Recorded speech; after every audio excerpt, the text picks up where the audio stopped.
America কি এখন ইতিহাসের সবথেকে বড় ভুল করছে? মধ্যপ্রাচ্যে যে রণক্ষেত্রে আমেরিকা নিজেকে জড়িয়ে ফেলেছে, সেখান থেকে চাইলেও কি তারা বেরিয়ে আসতে পারবে? নাকি এই যুদ্ধেই হতে যাচ্ছে আমেরিকার অর্থনীতির কফিনে শেষ পেরেক? আজকের এই ভিডিওতে আমরা এমন কিছু তথ্য দেখব যা দেখলে আপনি নিজেই অবাক হয়ে যাবেন। কেন বিশ্বের সবচেয়ে শক্তিশালী দেশ হয়েও আমেরিকা এখন কোণঠাসা? মাত্র এক মাসেই আমেরিকার ক্ষতি হয়েছে $35 বিলিয়ন এবং 15 থেকে 20 জনের মতো তারা চৌকো সেনাবাহিনী তারা হারিয়েছে। প্রিয় দর্শক, পর্দার আড়ালে আসলে কি ঘটছে আজকের এই ভিডিওতে আমরা তা দেখব। তো চলুন দেরি না করে মূল ভিডিওটি দেখে নেওয়া যাক। ইরান যুদ্ধে অলরেডি প্রায় এক মাস পার হয়ে গেছে, যে যুদ্ধের কারণে আজ সারা বিশ্ব জুড়ে আর্থিক মন্দার সম্ভাবনা দেখা দিচ্ছে। ইভেন এখনো পর্যন্ত আমেরিকার প্রায় $35 বিলিয়ন ক্ষতি হয়েছে। মৃত্যু হয়েছে প্রায় 15 থেকে 20 জন আমেরিকান সৈনিকের, যে কারণে ডোনাল্ড ট্রাম্পের সাপোর্টাররাই আজ তার বিরোধিতা করছে।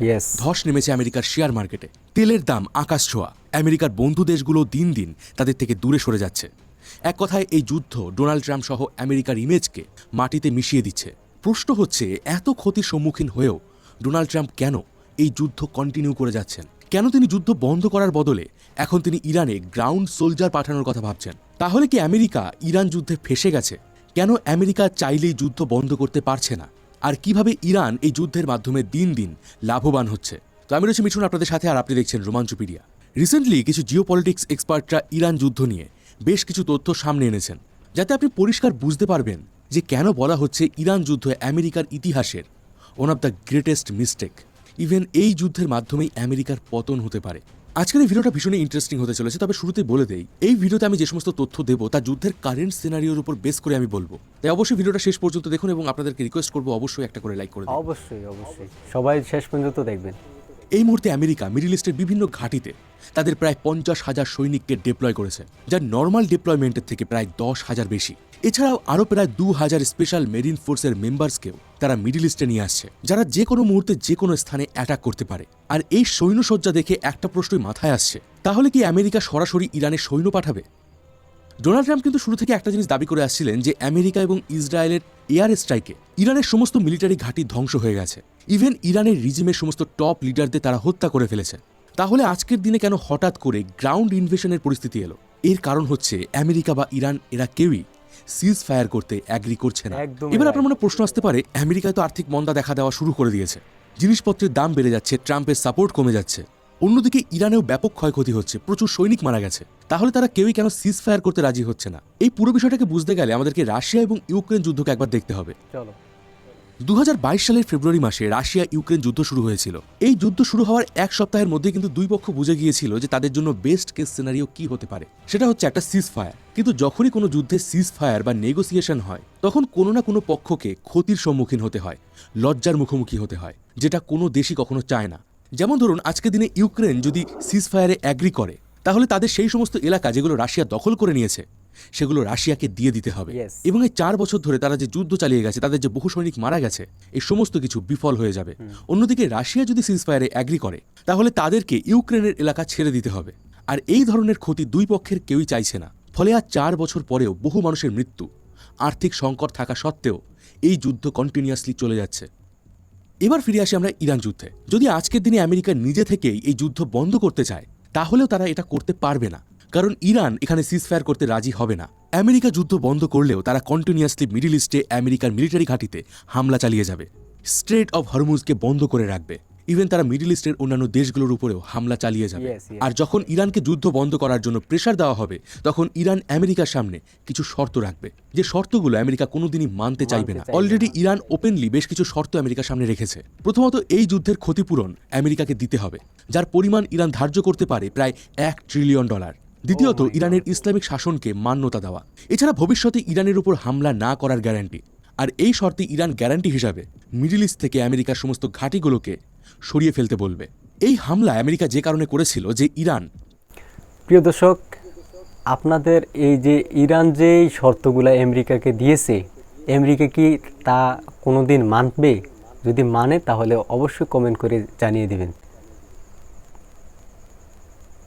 পারমাণবিক বোমা বানানোর জন্য ইউরেনিয়াম এনরিচ করছিল, সেই ইউরেনিয়াম এনরিচমেন্টে ইরান নিজস্ব স্বাধীনতা চাইবে। এমনকি স্ট্রেট অফ হরমুজের কমপ্লিটলি কন্ট্রোল ইরান নিজের কাছে রাখতে চায়। প্রিয় দর্শক, ইরান এখানে আমেরিকাকে যে শর্ত দিয়েছে সেই শর্ত কি আমেরিকা মানছে বা ভবিষ্যতে কি মানবে? আপনার কি মনে হয়? তাহলে কমেন্ট করে অবশ্যই জানিয়ে দিবেন। এক কথায় আজকের দিনে আমেরিকা যদি নিজে থেকে সিজফায়ার করতে যায় তাহলে তারা মিডল ইস্টকে ইরানের হাতে তুলে দেবে।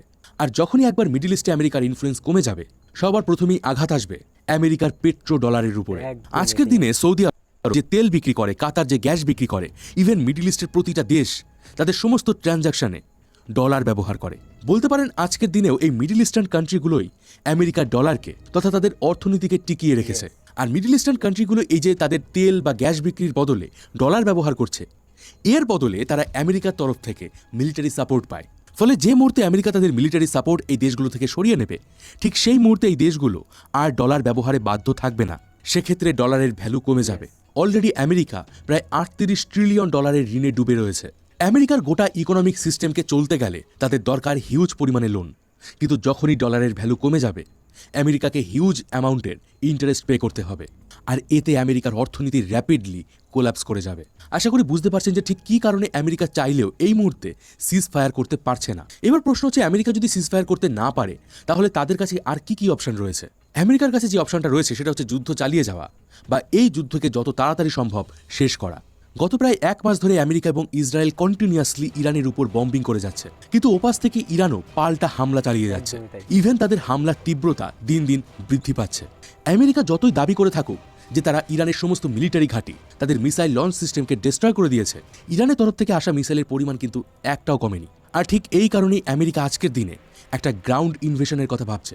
দেখুন, এই কথাটা আমি অনেক ভিডিওতেই বলে আসছি যে একটা দেশের উপর এয়ার স্ট্রাইক করা এবং সেই দেশটাকে দখল করা, এই দুটোর মধ্যে কিন্তু হিউজ পার্থক্য রয়েছে। একটা দেশকে দখল করতে গেলে আপনাকে সেই দেশে গ্রাউন্ড সোলজার পাঠাতে হবে। আমেরিকা অলরেডি তাদের প্রায় 52,000 সৈন্য মিডল ইস্টে মুভ করেছে। কিন্তু এই সংখ্যাটা কি খুব বড়? না।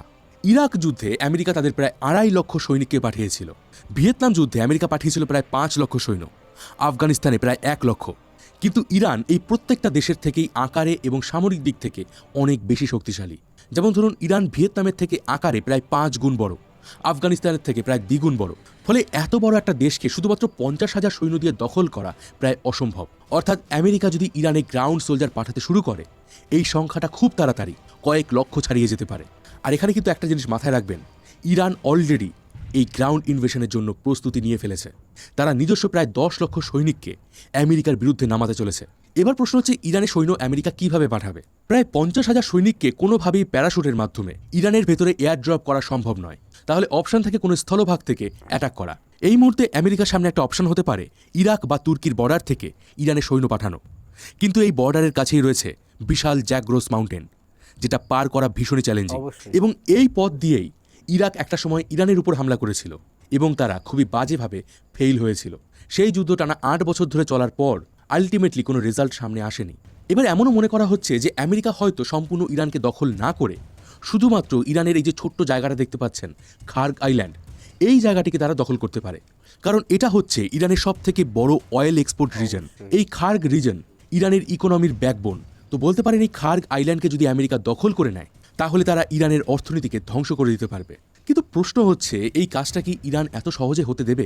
তাদের কাছে এই মুহূর্তে যে আন্ডারগ্রাউন্ডে হিউজ পরিমাণে মিসাইল এবং ড্রোন মজুত করে রাখা হয়েছে, তারা কি এখানে সেগুলো ব্যবহার করবে না? এবার যদি আমেরিকা আজকের দিনে যেমন যুদ্ধ চলছে তেমনই চলতে দেয়, তাহলে ইন্টারন্যাশনালি এবং internally Donald Trump backlash face করবেন। কারণ এই যুদ্ধের কারণে সারা বিশ্ব জুড়ে তেলের দাম বেড়ে গেছে, গ্যাসের সংকট বেড়ে গেছে, দিন দিন যুদ্ধের ক্ষয়ক্ষতির পরিমাণ বাড়ছে, আমেরিকান সোলজারদের মৃত্যু হচ্ছে। ফলে বলতে পারেন আজকের দিনে আমেরিকার সামনে কুয়ো আর পেছনে খাদ রয়েছে। এই যুদ্ধ যেখানে আমেরিকার কপালে চিন্তার ভাঁজ টেনে দিয়েছে, সেখানে কিন্তু এই যুদ্ধকে কাজে লাগিয়ে ইরান ইকোনমিক্যালি নিজেদেরকে স্ট্রং করে নিচ্ছে। রিসেন্টলি লয়েড লিস্ট নামে একটা শিপিং নিউজ পোর্টালে একটা আর্টিকেল বের হয়েছে, যেখানে বলা হচ্ছে যে ইরান স্ট্রেট অফ হরমুজ দিয়ে পাস হওয়া সমস্ত জাহাজগুলো থেকে $2 মিলিয়ন করে চার্জ নিচ্ছে। প্রায় 1 মাস ধরে স্ট্রেট অফ হরমুজে আটকে থাকার পর এখানকার ক্রুড অয়েলের জাহাজগুলো ভীষণই ডেসপারেট হয়ে গেছে। এছাড়া ক্রুড অয়েলের দামও লাগাতার বাড়ছে। ফলে এই পরিস্থিতিতে দাঁড়িয়ে যদি ইরান $2 মিলিয়ন দাবি করে থাকে প্রত্যেকটা শিপকে পাস করার জন্য, তাহলেও এই জাহাজগুলো তা দিতে রাজি আছে। আর একটা এস্টিমেট অনুযায়ী এই স্ট্রেট অফ হরমুজ থেকে প্রতি বছর প্রায় 3,000 জাহাজ পাস হয়। আর সেই হিসাবে প্রতি বছর এই সেফ প্যাসেজের বাহানায় প্রায় $60 বিলিয়ন ইরান ইনকাম করতে পারবে, যেটা তাদের বর্তমান জিডিপির প্রায় 5% হতে পারে। অন্যদিকে স্ট্রেট অফ হরমুজের মতোই তারা বাবেল মান্দিব স্ট্রেটকেও চোখ করে দিতে পারে, এবং এই কাজে তাদেরকে হেল্প করবে ইয়েমেনের হুতি রিবেল। এবার আপনার মনে হতে পারে যে হুতি রিবেলরা কি একটা স্টেটকে পুরোপুরি আটকে দিতে পারবে? উত্তর হচ্ছে না। এমনটা নয় যে তারা এই পুরো স্টেট জুড়ে একটা ব্লক চেইন তৈরি করে দেবে। তারা এখানে জাস্ট ওয়ার্নিং দেবে যে এই স্টেট থেকে কিছু পাস করলেই তাদের উপর অ্যাটাক করা হবে।